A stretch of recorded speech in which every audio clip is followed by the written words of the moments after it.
Guys, it's Melissa here, and welcome to an exciting show of The Intentional Investor. Today we have a phenomenal guest, and we just got done interviewing him. His name is Patrick Legenzoff, and he is passionate about creating sober living centers. You guys, can you just talk about that interview for a second? What were one or two things that were just on fire from that discussion? I mean, I thought it was such an amazing show. I mean, he is so intentional and how he took what he's been through to now making a lot of money, but also being able to help a lot of people through the same thing that he has been through. Talk about intentionality and purpose. Like, it's amazing. Loved it. Yeah, this is a very, very unique interview because usually we talked about, how do you make this money? How do you make that money? How do you grow? Or you scale? But this is a journey that he experienced, and he turned that journey and the life experience not only for a business, but to help other people. And I love that. And, it's not something that everyone can get into, right? It takes intention and it takes passion, right? So that's amazing. So again, there's so many ways to help people. He's doing it his own way. He's taking it national, and I love that. I love that too. I'm thinking about the person that needs to hear this interview right now. It's somebody that wants to live life intentionally, wholeheartedly, but then it's also for the person that's been through a really, really rough time in life or knows somebody that's been through a challenging time and they just need a chance to get up on their feet. That is this interview that they need to hear. For sure. I can't wait for people to Agree. hear it. 100%. One of the best. Okay, guys, let's roll to it. Here we go. Let's go. Hey guys, it's Melissa here, and welcome to another exciting episode of The Intentional Investor. Today we have a phenomenal guest. Are you all ready? We have Patrick Legenzoff with us. Patrick, welcome to the party. Thank you so much. Thank you guys for having me. This is a great opportunity, and I look forward to it. Awesome. Super excited to have you, Patrick, and to get into your story. I mean, I was telling these guys about you, and we couldn't wait to have you on. I mean, Melissa, feel free to go. Can I brag on him for a little bit? So Please do. check this out. So we have Patrick. He was originally born in Colorado, moved to Arizona when he was only 1 year old. Okay. So growing up in a tough neighborhood of Maryvale, Patrick would eventually run into problems. So he had kind of a rough upbringing, partaking in drugs and other illegal activities. At an early age, eventually he chose to get sober, dedicating his life to uplifting others and inspiring people to become their best version of themselves. I love that. Since his decision, Patrick has made great strides in the real estate and investing industries and making sure to remember his purpose along the way of impacting others. Patrick, welcome to our show. Thank you guys. Thank you guys for having me. Yeah. We love this story because you're obviously making moves, you're making a difference in people's lives, and you're passionate about investing. So, can you just open this up and tell us who is Patrick? Can you just dive into a little story? Whew, that's deep. So, my name is Patrick Legenzoff. I go by the sober investor, and that's because I'm sober and I invest. But most of all, I invest my time in people trying to get sober. Kind of like you mentioned, I grew up with not the greatest of upbringings and a very colorful background, and I got involved in some things that got me to where I'm at today. And it took me a while. I mean, I started doing drugs and things of that nature at an early age of like age 10.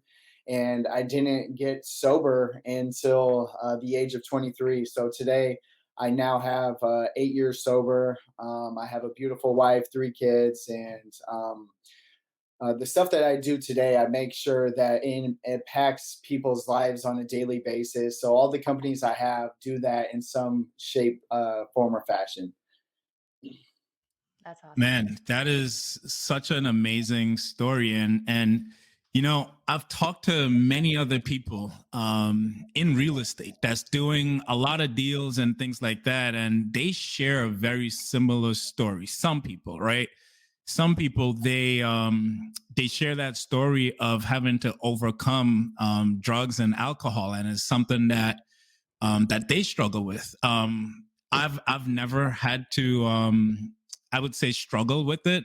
Used it, but playfully, right? Like socially.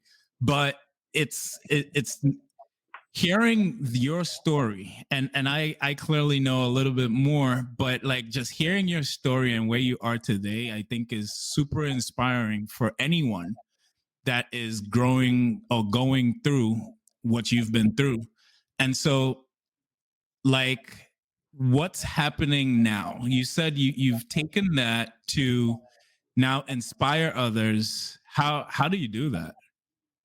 So, I mean, coming from that background, I did accumulate 3 felonies in my the wreckage of my past, and I didn't let that stop me. I went into the restaurant industry, but I always had that entrepreneur mind. While I'm in the restaurant industry, serving, bartending, catering, I started various businesses like a vaping business. I did a sign promotion.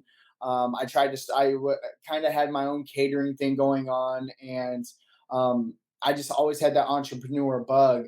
And while being in AA, it's kind of like the go giver. It's what I live by. In AA, they teach you the principles of once they take you through the steps, it is your job to find somebody that is barely starting out and take them through their steps. Step outside of yourself and put your full effort into somebody else, then show them what was so freely given to you. So once I learned AA and got sober, the principles that I learned from that, I just continued to live in my everyday life. So I had a couple of those businesses. They were great while they were great, but again, it was a chase to the bottom.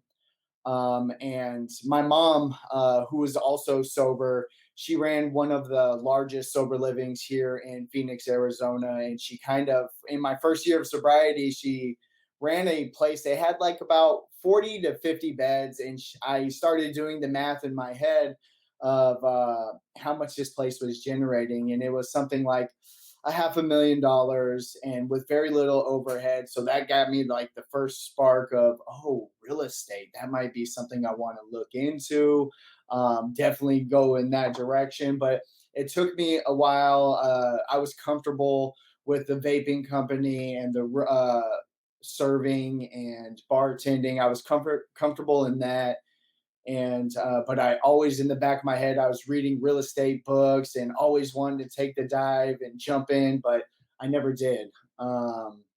Until 2020, I was like, I'm going to do this. And I started the process. I looked up on the internet, like, can you get your real estate license with having felonies?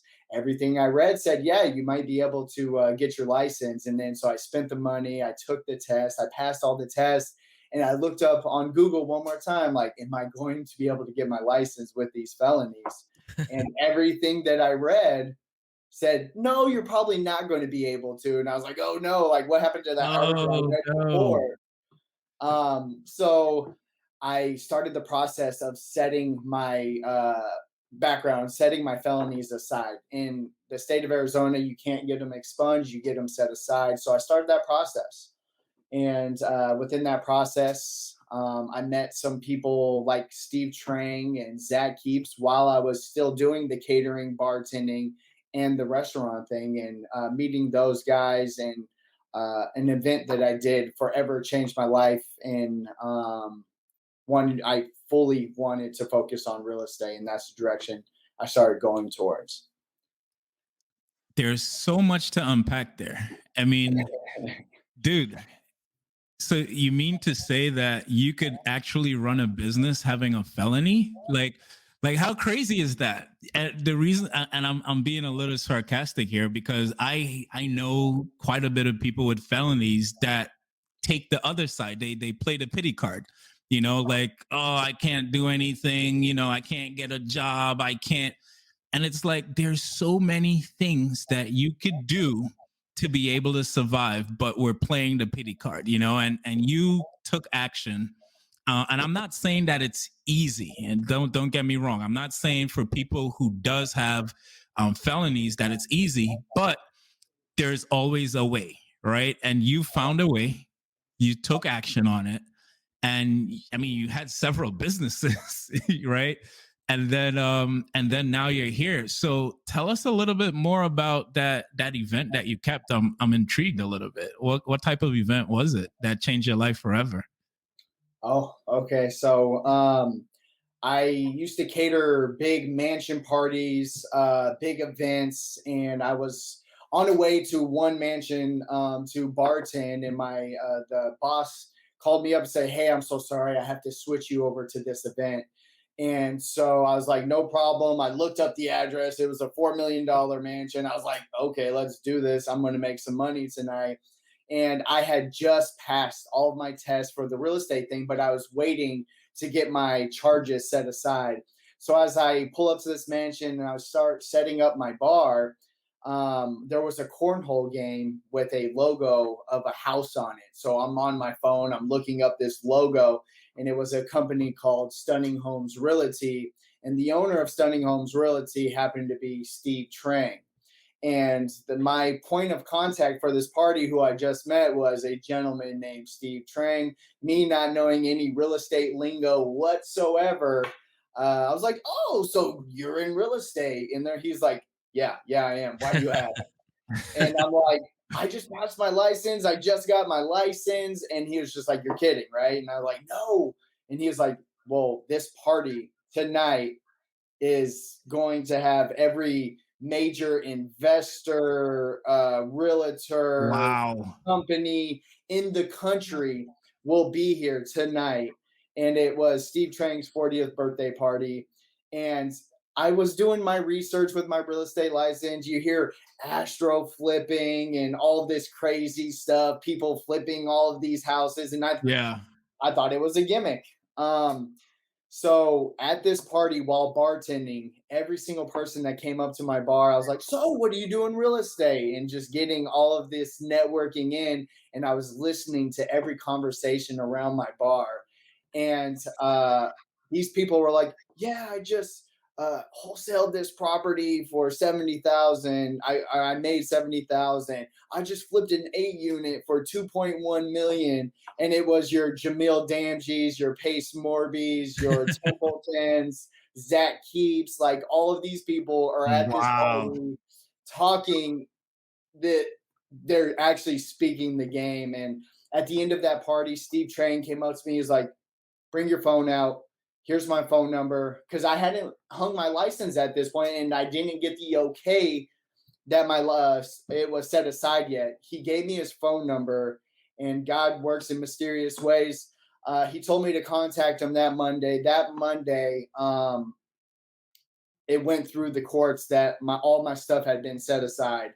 Wow. So I called Steve Trang. He told me to come in that Friday. I went in, got my license, and so I interviewed with Steve Trang, and then I hung my license with him.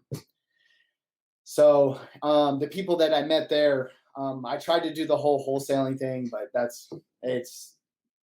I started focusing on what my passion was. Mm. Go ahead, Melissa.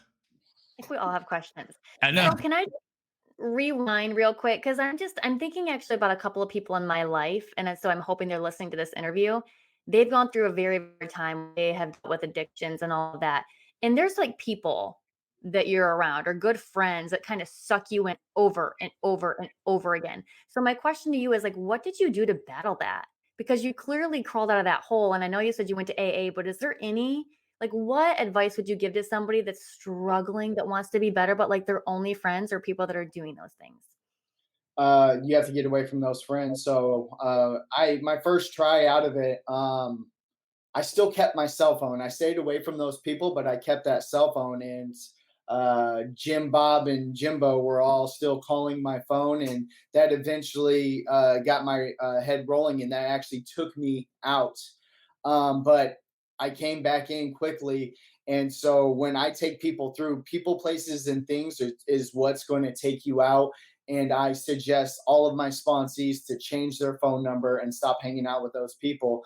The relationships that you will find within AA, you'll come to find that 50 50 to 60% of them all own their own businesses now, that you can have a great time in sobriety, and the relationships that you will build, you just like in business, you want to surround yourself with like-minded people. So if you want to be sober, you surround yourself with those people that also want to be sober and build new friends and new friendships.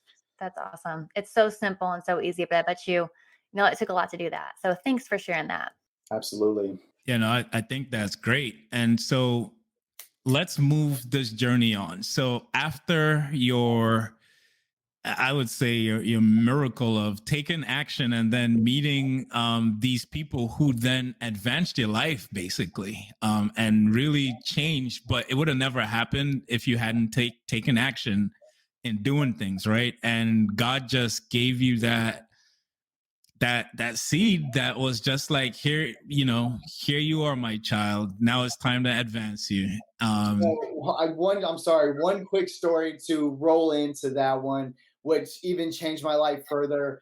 I hung my license with Steve Trang. I tried the whole wholesaling thing, doing text blasts, and I thought I had a deal. Somebody within the brokerage that's also doing wholesaling said, "Hey, reach out to this guy. He might buy that deal." His name was Zach Keeps, and I sent him that deal. He said he would look at it. I'm still serving at this time. And I go an hour later to my serving job. This guy walks through the door with a dozen white bouquet of roses in his arms. I'm looking at this guy. I'm like, why does he look familiar? I go back to the back and look at my phone, and it's Zach Keeps, the guy who I just sent that deal to. He sits in my section, and I go up to him. I'm like, are you Zach Keeps? And he's like, yeah, why do you ask? I was like, man, I just sent you that deal. And it happened to be his mom's birthday. I sang happy birthday to his mom, and I pitched him the idea of using a house of his for sober living. At first he was like, I don't think so, I don't know. And then the next day he called me. He's like, you know what, I like you, and I'm going to give you an opportunity. And that's what started the sober living thing, just from the relationship from there, and then still serving, meeting Zach Keeps from that.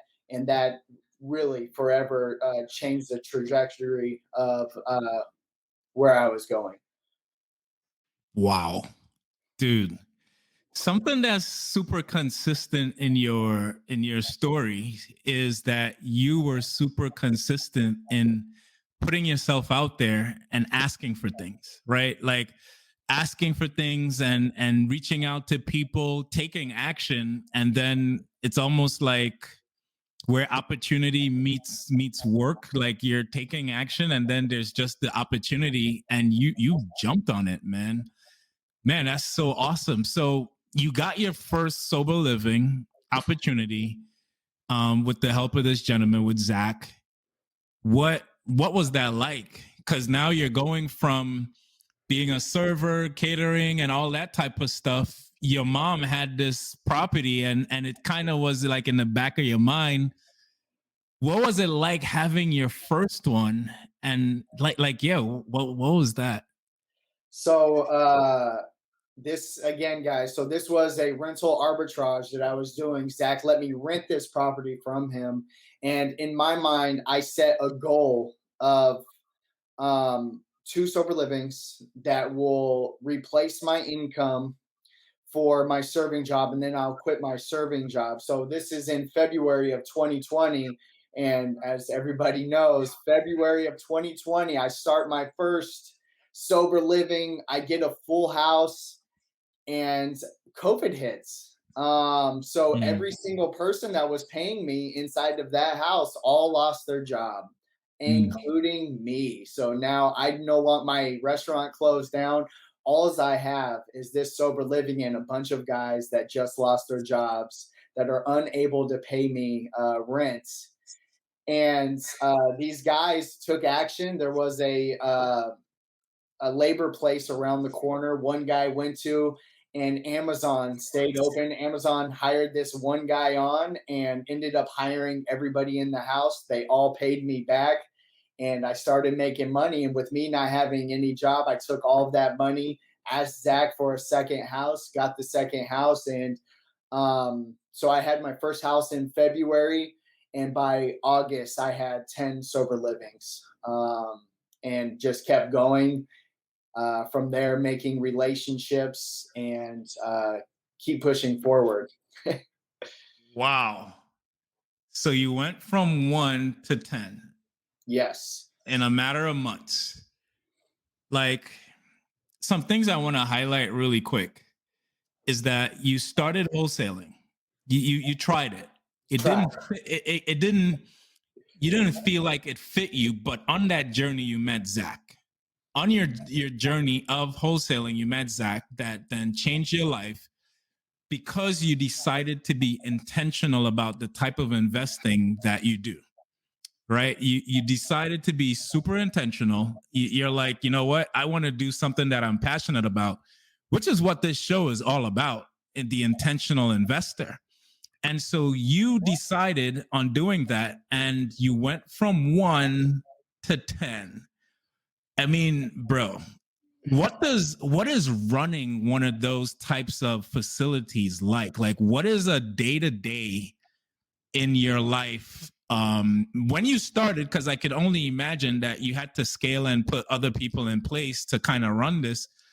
You know, many people don't know about sober living and what that actually is. So break down what happens from having a resident come in and what kind of happens in that process. So a resident. So I had a manager. It was my first. So going back to my first house, it was my first time doing this. I had a little experience from my mom, but doing this on my own, the first manager didn't work out, so something wasn't working out. I hired another manager who had experience with running these houses. He had more structure. He had a little bit more experience than I did, which was the recipe for a perfect relationship. With that gentleman, his name is James. He helped me explode this thing with the structure that he was able to set forth. So he got that house solid. And by the time I hit my second one, he was willing to move to that second one. He lived in these homes. He moved to that second one, trained up the new manager to run it exactly the way he wanted it to. And he was able to train all of my managers and went from house to house. The way that this looks is, again, your network is your net worth. So the more you network and the more you put yourself out there and tell everybody what you are doing, the more it attracts you. The law of attraction, the more you're going to put it out there, the more it's going to come to you. So I let everybody know, hey, I'm doing sober livings. The managers in the house, one of their duties is letting everybody know that they are doing sober livings, try to keep the houses full. So just with the networks that I build, our houses just stay consistent. And the thing that we do different than other sober livings out here, and Zach Keeps is who I get most of my houses from. He's constantly flipping houses. That's what he specializes in. He flips anywhere from 10 to 20 houses a month. So every house that I got from him was completely remodeled, just beautiful homes, new tile, new marble counters, new everything in these houses. And I wanted to be different from everybody else. So I gave these people that are coming fresh out of sobriety what I would want.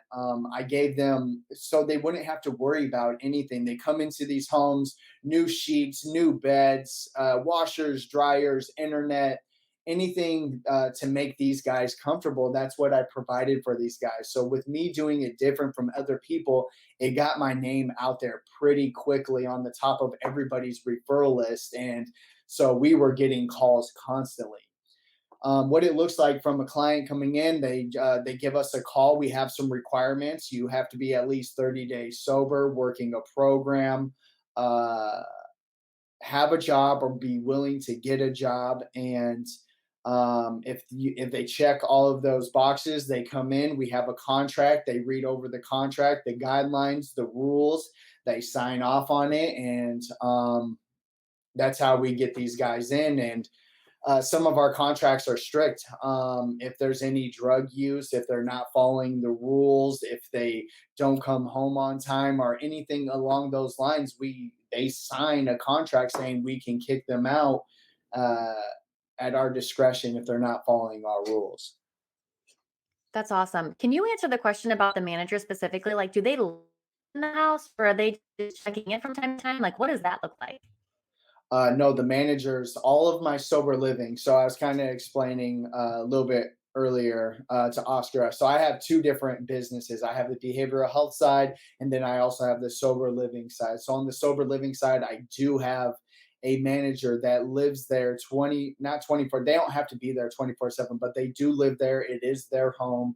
They can have a 9 to 5 job that they go to, but they get free rent. They have their own room, and their job is to make sure the house is upkept, everybody's doing their chores, nobody's getting high, nobody's dying, and they keep up with the books for me. So they collect all of the money, they keep up with the books, and they also have to put the word out and keep that house full. And yeah, so they run Awesome. the house for them. I let them use their discretion. I feel comfortable 100% in my managers. If they don't feel a guy is a good fit for their house, then we'll either put them in another house or we'll call somebody else that might be a better fit for them. That's awesome. That's a really smart strategy. Can I just ask you, because there may be somebody listening to the show that wants to do the same thing. So you give them the house rent free, the manager. How do you Yep. compensate them outside of that? What does that look like? Free rent. Okay, awesome. No compensation. On some of the other businesses that I have, there's definitely Yeah. compensation, but yeah, they get free rent. And these guys are early in sobriety. They might our requirement is 6 months of sobriety for these guys to be house managers. So it's a huge opportunities for these guys Mhm. to be able to save that $800 a month. With I'm also the president and founder of a nonprofit, and my nonprofit provides food to all of these homes. So they That's can so come cool. in and not uh, all the food is paid for, all the electric's paid for. So all they need is themselves when they come into one of our properties. That's a huge blessing. I mean, I didn't know if they were going to be compensated in any other way, but it's a great opportunity for that person just getting up on their feet. They get the opportunity for leadership, those extra skills. So whenever they are interviewing for another job, they can put that on their resume. So such a great blessing and opportunity. That's awesome. Thanks for Absolutely. sharing.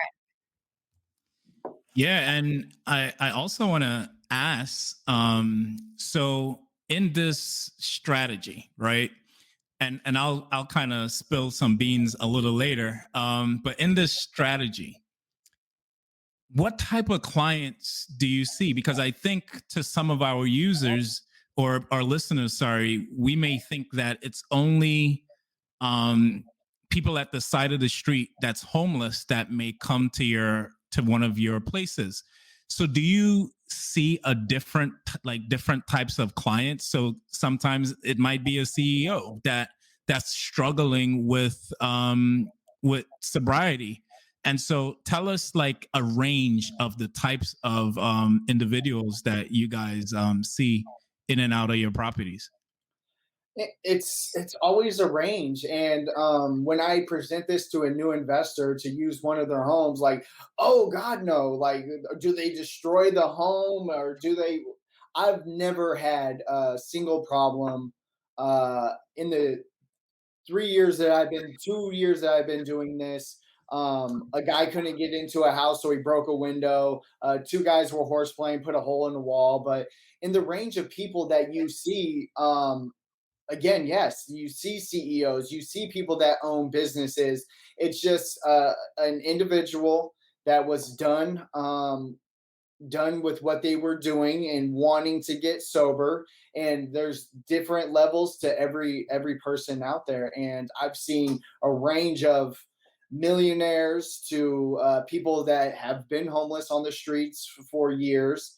But you just can't judge the individual. I've talked to somebody and I had no idea. I would see him every day, say hi. There was such a cool relationship. Come to find out, he was a horse jockey, one of the top horse jockeys in the world for 10 years in a row, that had accumulated over $200 million over the lifespan of what he was doing.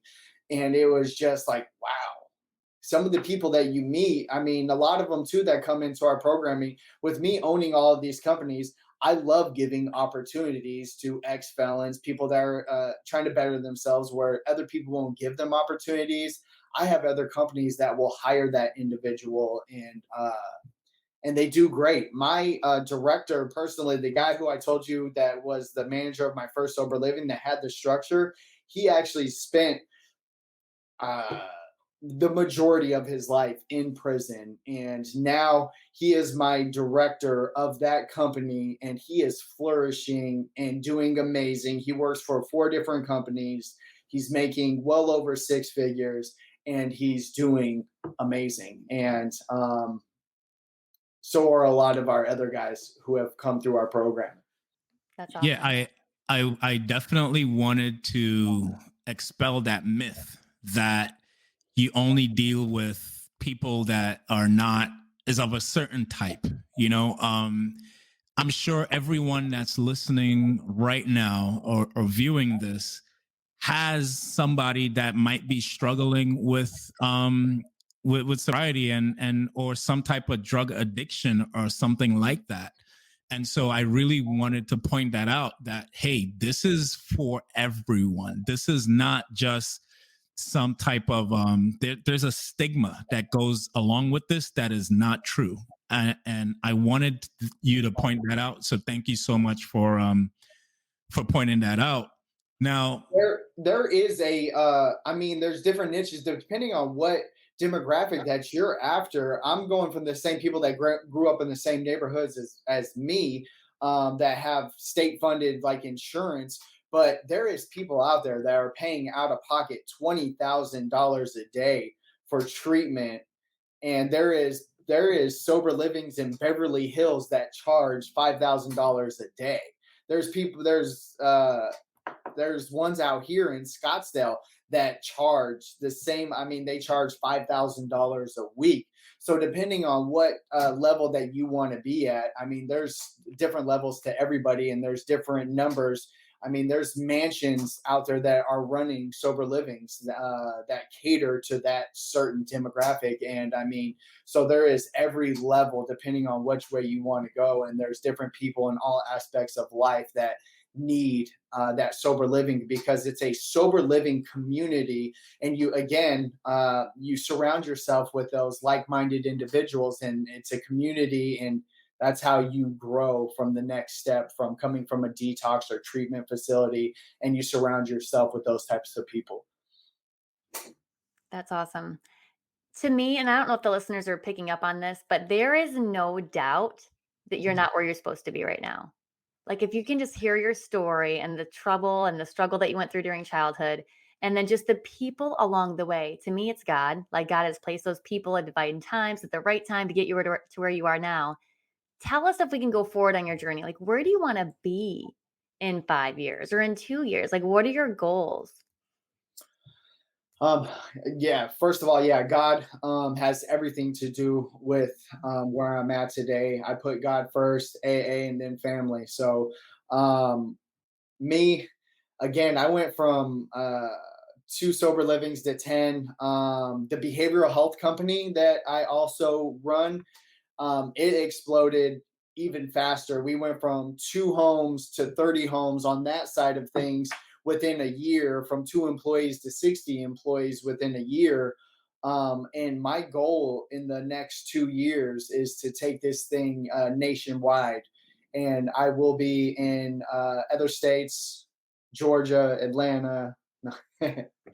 We're going to be nationwide. I have people reaching out to me. My name is now getting out there a little bit as the sober living guy, behavioral health guy, and I will be taking my model nationwide for sure.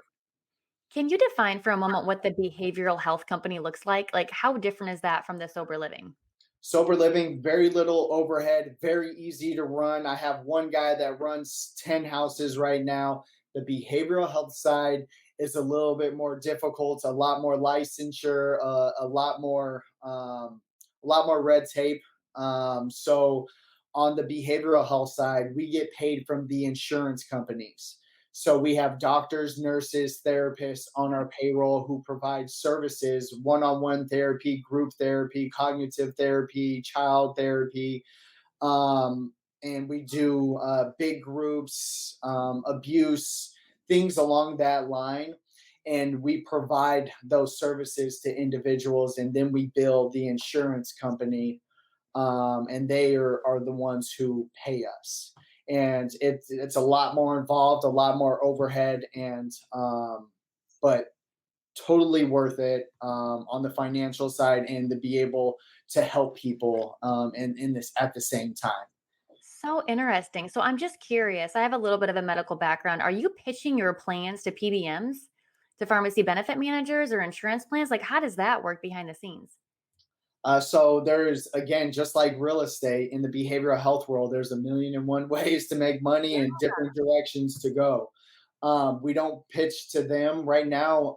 We haven't in the past year. We have not marketed except for a few Facebook ads, but it's all word of mouth, and it's client based. A lot of our referrals come from other clients. We're not pitching anybody, but detox clinics. Um, Inpatient programs, outpatient programs, and we do things better than everybody out there. I mean, I'm not tooting the horn, but we are probably the best company out there, is because we put the client first.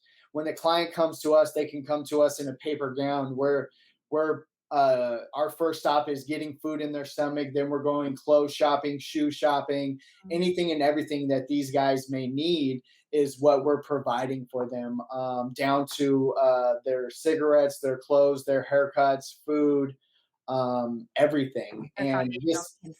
the company that I'm referring to is called Solutions of Sobriety, and our motto is how to have fun in sobriety. And as long as you put that client first and put their needs first, everything else will follow.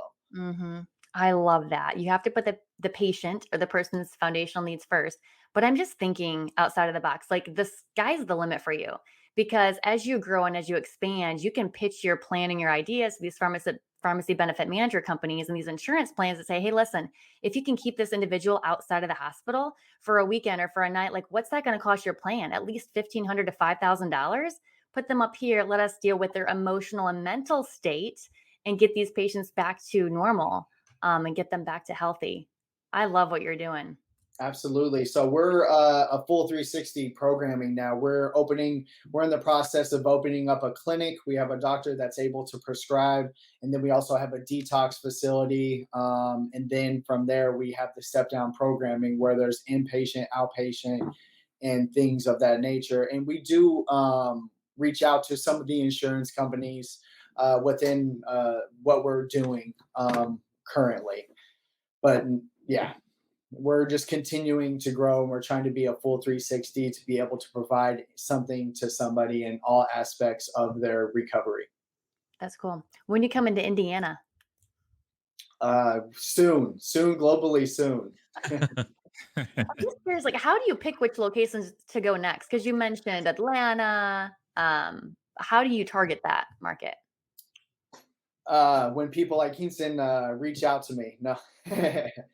Right now, we're just trying to get the word out there. We're trying to see how much interest there is, and there is a lot of interest out there, and there's a lot of need. I mean, it's sad to say, but there is a ton of addicts that need help out there that don't know where to get the help. And with COVID happening, uh, it almost doubled with how much need there is right now in Arizona. Somebody did a study, and there's only one bed for every 10 people that need treatment. So there's a lot of treatment out there and a lot of needs.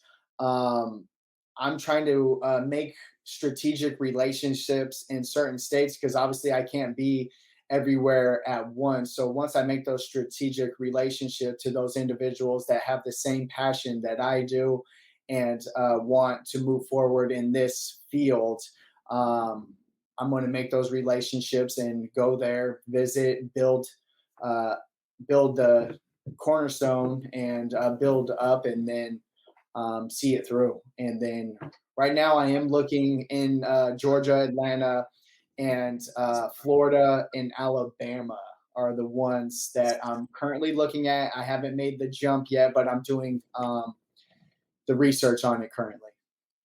And this is how we met, right?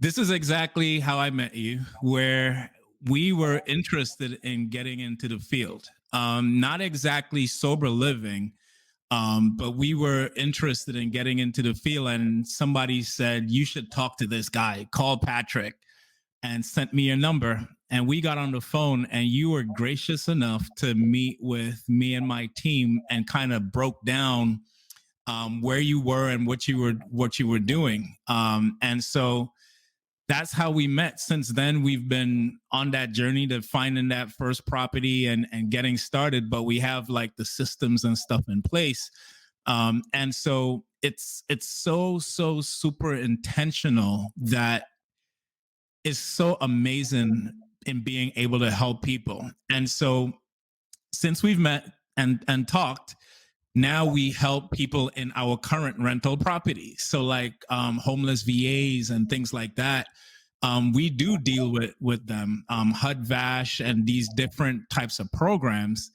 They actually call me and say, "Hey, Mr. Glasgow, do you have any beds available?" And so we do that in some of our properties. But here's the thing: we've been talking about this for a little while. We've been talking about how you've been able to help, but we're investors at the end of the day. We've talked briefly about how much money this thing could be in California and everywhere else. Break down what the finances may look like. I want to ask you a question, but I don't want to give it away. But what does it look like? How do you get paid? And let's go back to the sober living. Let's go back to the easier barrier entry one. How do you get paid? What does that look like? So those are all self-pay, man. So on the sober living aspect, depending on what level of house that you provide and some of the services that you provide these guys, my general rate is $175 a week per bed. And in a 5-bedroom house, I'm putting 10 beds because of zoning, and that's as much as you can do it before you have to go to another level. So 175 times 10 per week on the sober livings. But with sober living, only, I mean, some people will see it as a downfall. Me, I want to give opportunity to the newcomer and to the person that is brand new coming out of detox. And you have these things called promise to pay, and it sounds exactly like what it sounds like.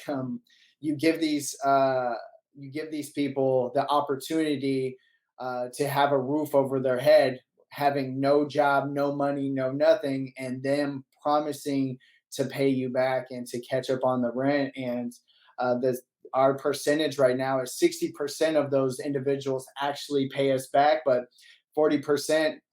Yesterday I did my books. I had like 4 guys at $800 that just left because they didn't want to have to pay us back. But that's the kind of business that we're in.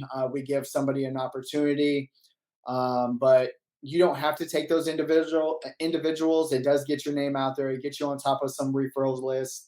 But if you do some networking with some private insurance companies, a lot of the people that are self-pay and private insurance companies, obviously, if they were paying the amount they were paying for the detox and stuff that they're in, they do come to you with money. It just depends what demographic that you go through. So on the sober living, you're looking at any given property. I'm netting about $3K a month per property after expenses, rents, mortgages. And if I own the property, then I mean, obviously, I'm making a little bit more with owning the property. So I don't want you to gloss over this, right? Like, guys, so being intentional, he's doing something that he's super passionate about, making $700 per month per bed. And he has 10 beds in a house.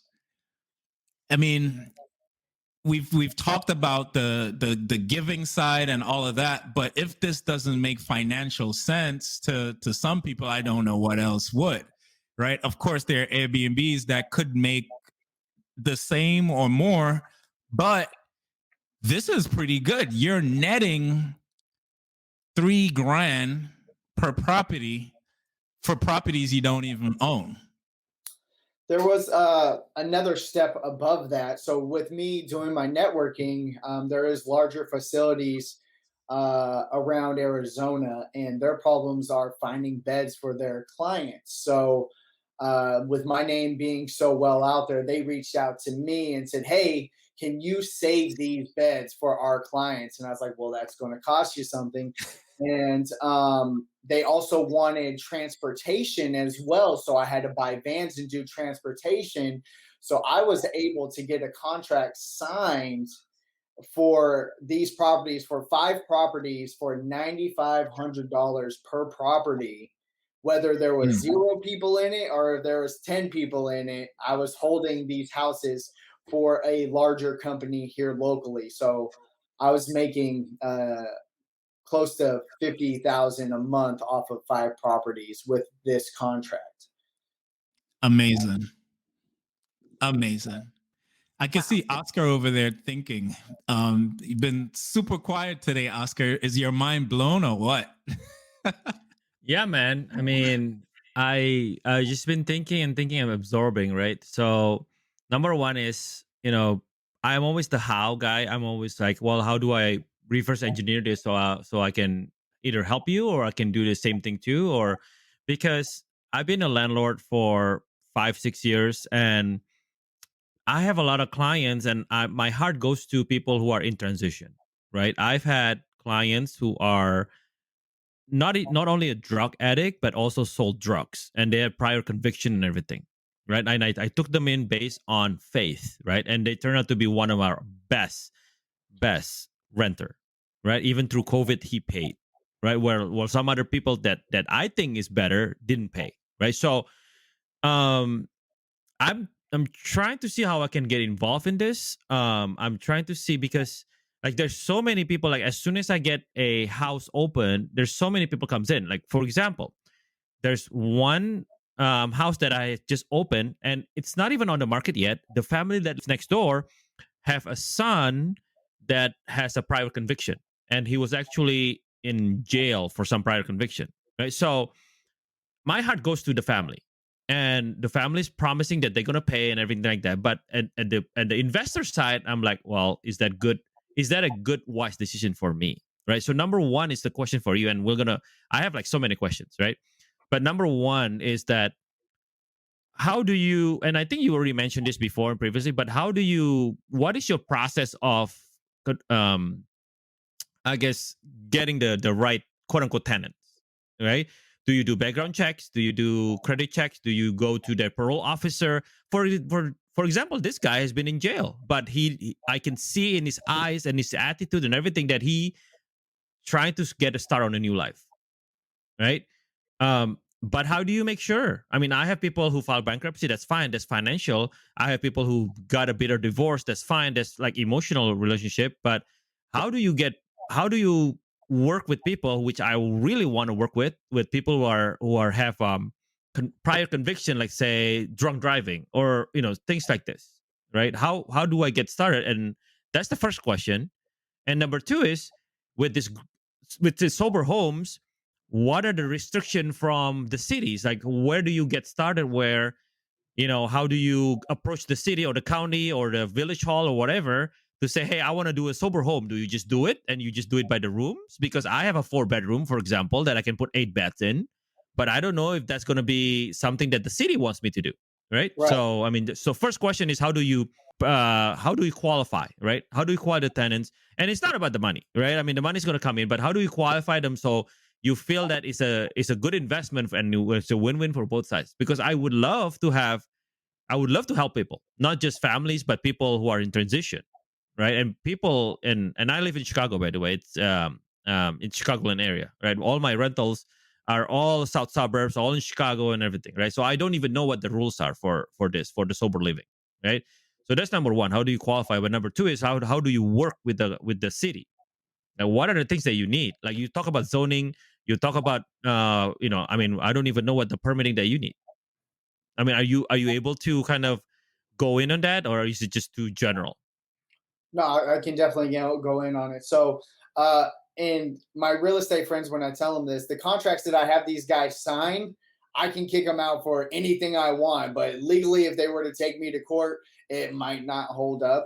Exactly, especially It in might not Illinois. hold up, but with I mean, it's sad to say, but I mean, we're dealing with the demographic. We gave them a chance, and I haven't been taken to court yet. We do background checks. There is two offenses that we will not take, and with you being a long term guy, it's hard for you to because me, if they don't pay or if they don't act right, I can kick them out whenever I want to. But with you being, it sounds like you're looking for long term on some of these guys with a drug convictions and things like that. It's harder for you because you have to go by the landlord tenant laws, and I'm supposed to. But with the contract that they sign, we kick them out of the door. So we do background checks, and I just kick people out. And then there is. So a lot of people think it's as easy. Hey, I have a 5 bedroom. I'm going to start this. Mhm. No, you have to go by the city. A lot of the cities here, they have different requirements. The city of Phoenix, you're allowed to have 5 of these homes within a quarter of a mile of each other, and they all fall under one umbrella, meaning group homes, old people homes, child homes, special need homes, sober livings. They all fall under that one umbrella, and you can only have 5 within a quarter mile of each other.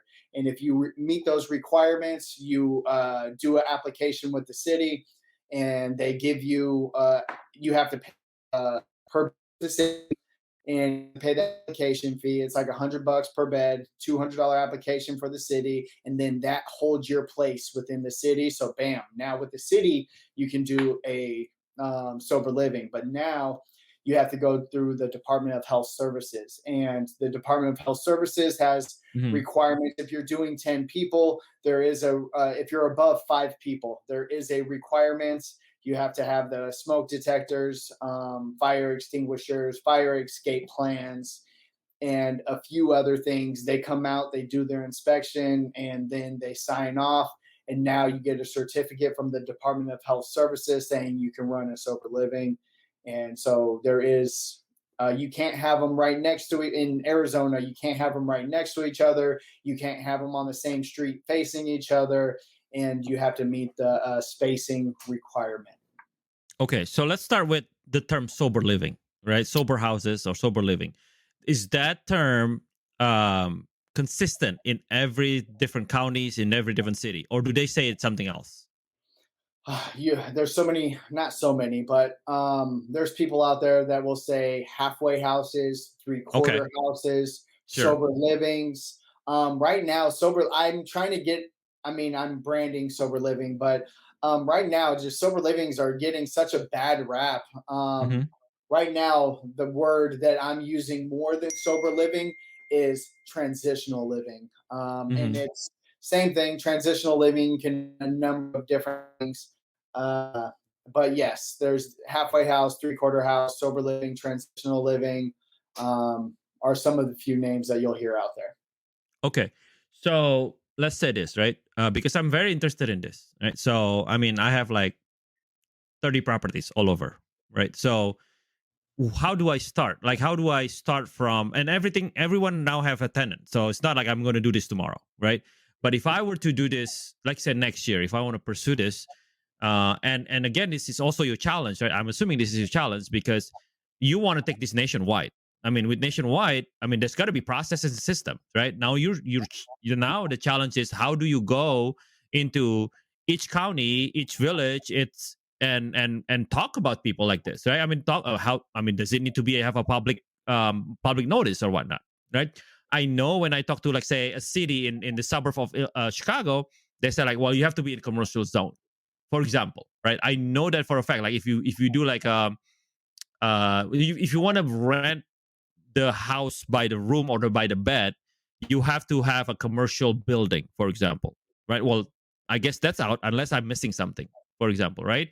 Um, but like, where do I start? Like, for example, in Chicago, let's just say Chicago and Chicago suburb. Where do I start? Do I start at going into the village hall and say, hey, can I do halfway home? Is that what it is? Me personally, so a lot of investors, I mean, I encourage investors to do this to be able to help out the community and that there's a need. But me personally, I'm in AA. I still go to 3 AA meetings a week. I'm heavily involved in the sober community for my personal enjoyment because I love it and I love helping people. And it helps to have that. So if I were going to a Hmm. new city, let's say Chicago suburb, I would hit Facebook and see local AA meetings in the area, local NA meetings in the area, and start looking up halfway houses in Chicago, and then see who owns those halfway. I mean, you have obviously you Hmm. have access to the MLS to look up some of these properties. You can see these owners to see who owns these halfway houses, see who the big players are, see if you can help them, see how you can help them, how you can be of service to them, see what they're doing, see if some of these guys are open to networking and see where you could be of service to these guys. Find those guys that have that experience in your local market because these things are everywhere. There's somebody doing it in your neighborhood, most likely, and Hmm. reach out to them. And Okay. maybe the first one, hey, do you want to go half? Split the profit on this property. I'll bring the property and we split half on this property. And it's just show me the ropes, show me what you know. And Yeah. I think it's Um, super interesting what you're saying because I here's what I hear, and I'm gonna share a like our journey in getting into this. And I'm sure Patrick, you've heard about NAR, getting NAR certified, right?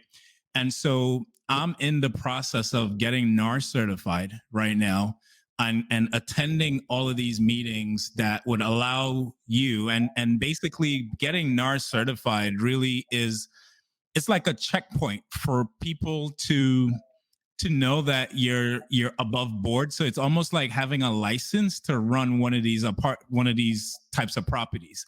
It's not necessary, but it helps with these different departments. You'd be on the referral list faster, quote unquote, right? And so I attend these meetings, and there's a lot of sober living investors. And to Patrick's point, I sat in these meetings, and I'm being so honest and transparent. I felt like a fraud. I honestly felt like a fraud sitting in here, feeling like I was not on purpose and I was doing this for the money because everyone that was there had a very personal experience, just like Patrick. That's the reason why he said, like, he still goes to these AA meetings and all these types of things. That is not something that I would do. Like, let's be honest, right? It's not something that I would do. And so on this journey, I felt like, okay, that helped me to realize that having a sober living property was not for me. But there's so many different niches that you can get into in this social housing space where originally, Patrick, I reached out to you because I wanted to have properties for cancer patients, right? And so I'm super passionate about that simply because my mother-in-law passed away from cancer. And Patrick, you may not know this, but now my mother was diagnosed with lung cancer a couple of months ago. So oh, now it's even more personal for me to get this type of property up and going, but that is still in the same line of having a social housing. You're dealing with a social dilemma for people that's going through stuff that can't afford housing, right? And so going back to kind of Oscar's question and how Patrick kind of sidestep answered him, it's it's definitely something that I believe wholeheartedly. If you're not passionate about this, if you're not purposeful in what you're doing and why you're having these types of properties, you will sell it within your first year. And sitting down and listening to a lot of these people's stories at these meetups, people die. Like if you don't run your property effectively and have the right program in place, having the right person in place, and somebody relapse, you could have somebody die in these properties. And so this isn't just a great moneymaker. That's the reason why the first half of the show was talked about the passion and the why he's doing it.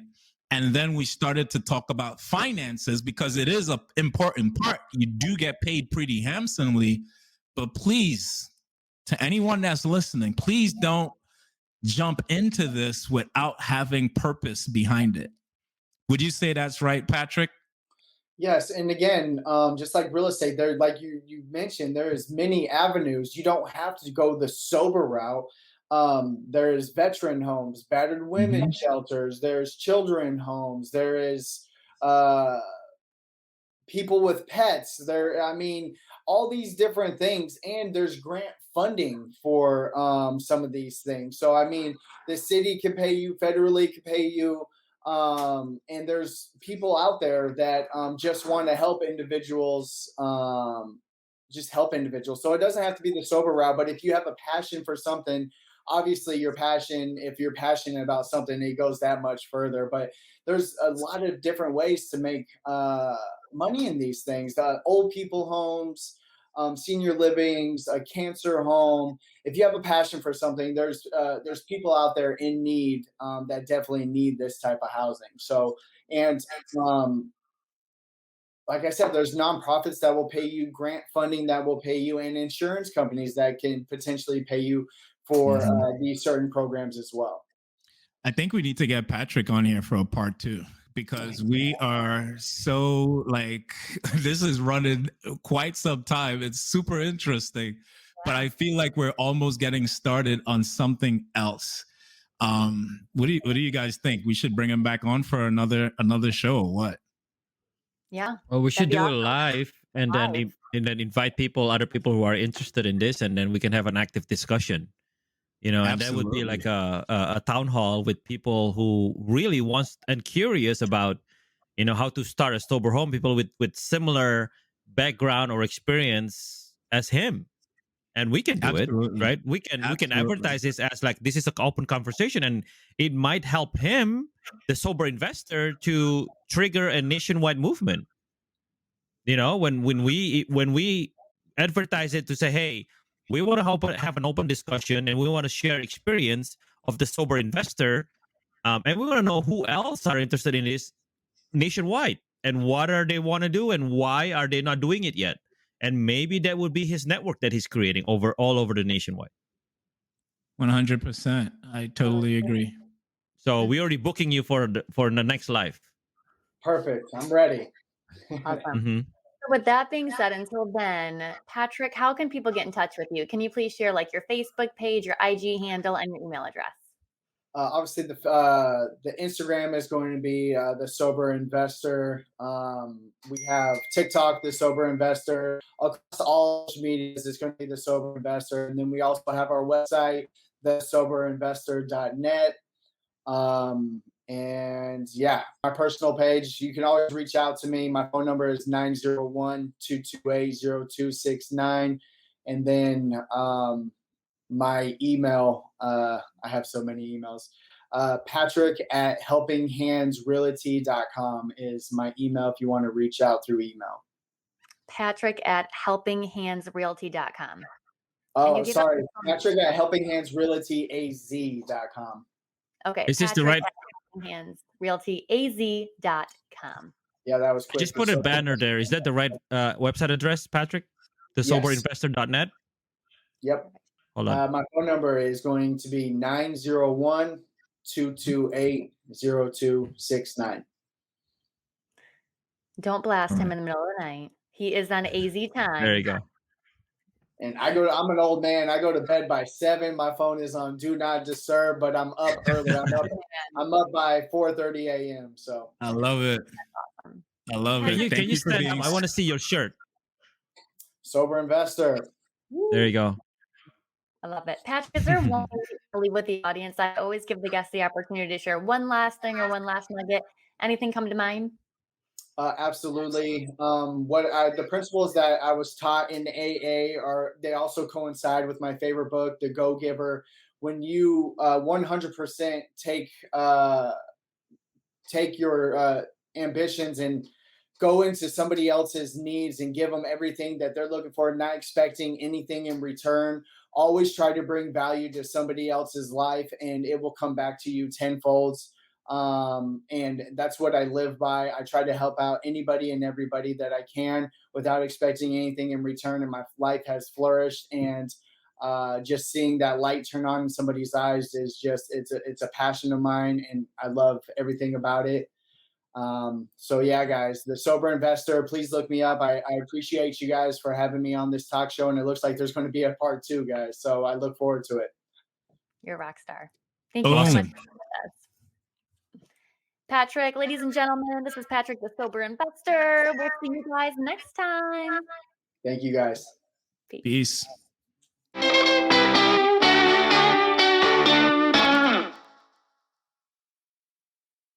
Hey guys, it's Melissa here from the Intentional Investor Show. If you like what you hear and if you want to dig deeper into your own real estate journey, hit the subscribe button below. We would love for you to join us. Thank you so much. Until next time.